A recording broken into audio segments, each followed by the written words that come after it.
लाहौर, नाम मर्दाना, चाल ज़माना और चाल चलन ज़नाना। लाहौर मुझे हमेशा एक तमाशबीन औरत ही लगा। जो हिंदुओं के घर में पैदा हुई तो उन्होंने समझा पैदा हुआ है और उसका नाम लाहौर रखा। हालांकि नाम में क्या रखा है, काम देखने चाहिए। मियाँ वाली को देख लें, पूरे शहर में नाम के अलावा शायद ही कोई ज़नाना चीज़ मिले।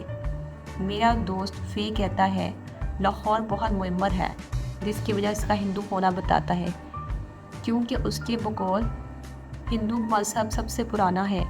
ये तो इस वक्त भी था जब इंसान ने कपड़े पहनने भी शुरू नहीं किए थे।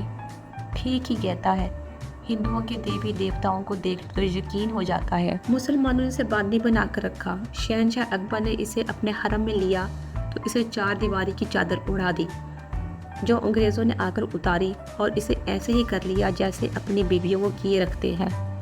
चादर उतरी तो वही हुआ जो होता है, इसका पेट फूलने लगा और फूल फूल कर बस फैलाव ही रह गया। सिखों ने इसे बांदी से बेसवा बना दिया।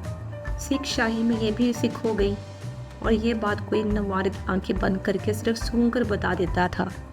हालत ये थी कि अगर कोई साफ सुथरा नज़र आता तो दूर से पता चल जाता कि ये अजनबी है, मगर सिख हुक्मरानों ने इसे एक आंख से देखा और नीयत वही रखी जो किसी को एक आंख बंद करके देखने वाले की होती है।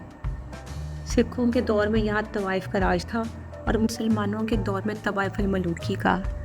हमला आवरों ने इस तमाशबीन को बीवी की बजाय बेवा ही बनाया। वो इससे वक्ती हुस्न तो छीन लेते मगर हुस्न अदा ना छीन सके। अक्सर शहर देखकर लगता है असल शहर कोई और था, ये तो बस उसका शोहरा है। जैसे दिल्ली के मरने के बाद अब इसकी पोती इसी नाम से वहाँ बसती है, मगर ये कभी ना मरी, बस ज़ख्मी हुई और ये असली है। लाहौर मुंजमद मौसीकी है, देखने में तमाशबीन, देखने में तमाशा। इसका गुस्सा मर्दाना है, यानी इसका अजहार हाथ और ज़ुबान से करती है, मगर खुशी ज़नाना कि इसका अजहार पूरे बदन से करती है। वो जन्नत है ना जहन्नम, क्योंकि जन्नत और जहन्नम में तो दरअसल 2 कैद खाने हैं। एक में आदमी मुसरतों की कैद में है और दूसरे में मुसीबतों की कैद में। मगर लाहौर तो बस लाहौर है। लाहौर के मशरिक, मगरिब, शुमाल और जनूब में भी लाहौर ही वाक़या है। जो लाहौर में नहीं रहा उसने आधी ज़िंदगी ज़ाया कर दी और जिसने लाहौर नहीं देखा उसने पूरी। लाहौर ज़िंदा दिली का नाम है, मगर इसका दिल इतना छोटा है कि जो इसमें दाखिल हो जाए वो यहाँ से निकल नहीं सकता, और इतना बड़ा कि हर आदमी इसमें बआसानी दाखिल हो सकता है। ये लिबास बदलती है तो मौसम बदल जाता है। अगर कोई मलमल का कुर्ता पहनकर आइसक्रीम खा रहा हो तो समझ लें मौसम गर्मा आ गया है, और अगर कोई सूट पहने, दोस्ताने और कंटोप चढ़ाए आइसक्रीम खा रहा हो तो समझ लें सरमा आ गया है। वैसे यहाँ के लोग गर्मा और सरमा से मुराद अक्सर फल ही लेते हैं। बारिश में यूँ नहाती है कि देखने वाले भीग भीग जाते हैं, क्योंकि जब तक इसके बदन पर बूंद ना पड़े ये बारिश का यकीन नहीं करती, और जब तक बारिश किसी के बदन पर ना पड़े उसे यकीन नहीं आता कि वो लाहौर पहुंची है या नहीं। शादीशुदा के लिए इसका हर महीना दिसंबर का महीना होता है और कंवारों के लिए हर माह अप्रैल से शुरू होता है। वो एक तवाइफ है, इसलिए जो इस गली में आया इसका गिला ही आया, जो बैठ गया उसे उठाने के लिए खुद अल्लाह आया। ये वो दाश्ता है जो यादाश्त भी छीन लेती है। लाहौर में दाखिल होने के कई रास्ते हैं, लेकिन यहाँ से निकलने का कोई रास्ता नहीं। दूसरे शहरों से इसका फ़ासला कम और यहाँ से इनका फ़ासला बहुत ज़्यादा है। ये दूर से नज़र आती है मगर यहाँ से दूर दूर तक नज़र नहीं आता। लोगों को इतनी खुशी खुद खुश होकर नहीं होती जितनी से खुश देखकर होती है, इसलिए लोग दूर दूर से इसे खुश देखने के लिए आते हैं। जब ना खुश हो तो खुद ही दूर दूर तक दिखाई देती है। कभी बूढ़े दरिया में वज़ू किया करती थी, अब अस्तंजा करती है। उलमा की सोबत में रही तो जोला ने भी इससे सोबत की। दाता साहब जैसे औलिया की बदौलत अल्लाह ने इसे आँख का आंसू और दिल का दर्द दिया। इसके जिस्म के कुछ हिस्सों को ये भी पता होता है कि आइंदा 24 घंटों में क्या होगा, और बाज़ को ये पता नहीं होता कि पिछले 24 घंटों में क्या हो गया।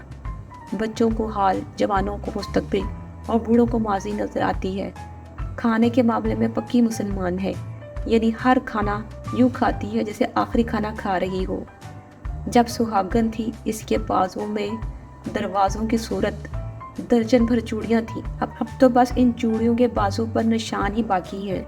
अब तो इसके जिस्म की अपनी खुशबू भी नहीं रही। وہ بھی ان مردوں کی ہے جو اسے وقفے وقفے سے مردانگی دکھاتے رہے۔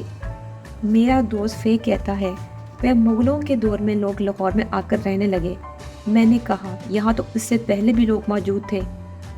تو کہا ٹھیک ہے، مگر انہوں نے یہ نہیں پتا تھا کہ لاہور میں رہتے ہیں۔ ویسے تو آج بھی اکثر لوگ لاہور میں نہیں رہتے، اپنے بنگلوں اور کوٹھیوں میں رہتے ہیں، جو ایسے ہی ہے بندہ ماں کا دودھ فیڈر میں ڈال کر پیے۔ نئے دور نے اسے اس قدر خوف کر دیا ہے کہ کئی دہائیوں سے مسلسل جاگ رہی ہے۔ زندہ دل ہے اسی لیے زندہ ہے، ہر چیز میں خوشی کا پہلو ڈھونڈ لیتی ہے۔ وہ تو اخبار میں قتل اور ڈاکے کی خبریں پڑھ کر بھی خوش ہوتی ہے۔ وجہ پوچھو تو کہے گی دیکھیں آج کل کے مقابلے میں کم ڈاکے پڑے، قتل بھی کم ہوئے، ہے نا خوش کی بات۔ پھر اسی خوشی پر جشن منائے گی۔ اب اس قدر موٹی ہو گئی ہے کہ لگتا ہے اس کے جسم کا ہر حصہ الگ جسم ہے، مگر جب خوشی سے ناچتی سڑکوں پر آتی ہے تو پھر سے ایک جسم بن جاتی ہے۔ ہجوم اس کا چہرہ ہے، جس نے دیکھنا ہو کہ دیکھنے میں کیسی ہوتی ہے وہ لاہور دیکھ لے۔ اس کی وہ انڈسٹریز جن کے مال کی بنا پر یہ ملک میں اور بیرون ملک مشہور ہے، اس میں فلم انڈسٹری نمایاں ہے۔ لاہور درخت کی طرح ہے جس کی جڑیں تاریخی کتابوں میں دفن ہیں۔ کچھ تو بادشاہی مسجد، شالیمار باغ، شاہی قلعہ اور مینار پاکستان کی سورج زمین پر نکلی ہوئی ہیں، مگر اس کے باسی ان پرندوں کی طرح نہیں ہیں جو آئے اور اپنی اپنی بولی سنا کر اڑ گئے۔ اس کے باسی تو اس پر پھولوں پھلوں اور کانٹوں کی طرح اگے ہوئے ہیں۔ شہر وہ جگہ ہوتی ہے جہاں بہت سے لوگ مل کر اکٹھے رہتے ہیں، لیکن لاہور وہ شہر ہے جہاں بہت سے اکیلے مل کر رہتے ہیں۔